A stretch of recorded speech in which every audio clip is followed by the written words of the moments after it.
Hello there. Now we're going to talk about binge eating disorder.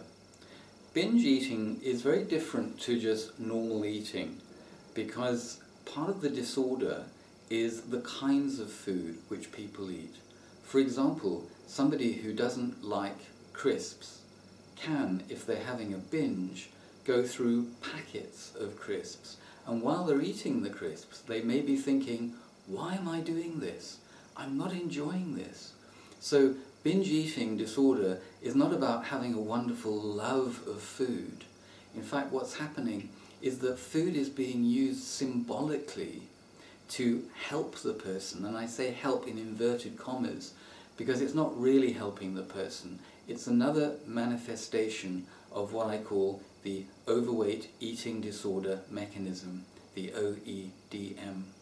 So, for example, with binge eating disorder, the person may have perfectly normal breakfast, go to work, have lunch, maybe have an apple in the afternoon, and then come home and start dinner. And I say start dinner because rather than being a formal meal, the whole evening might be about eating food.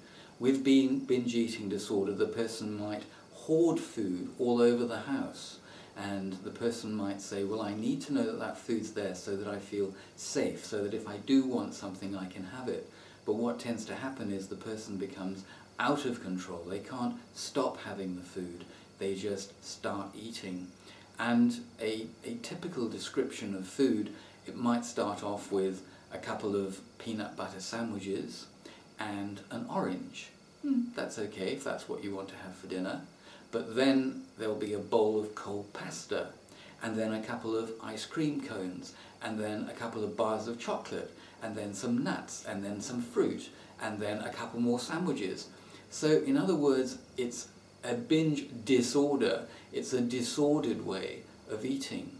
And that's because it's not about the food itself, but the mechanism, the particular manifestation of the eating disorder mechanism requires just food. It's the action of getting the food, it's the action of eating it, which is usually done without enjoyment.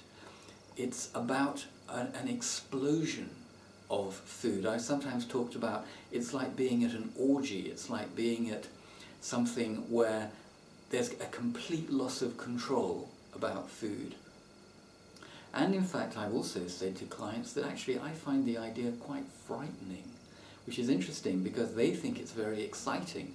They think the idea of taking all these different things and eating them, that's very exciting, very liberating, whereas where I'm sitting, it feels very frightening because there's been a complete loss of control.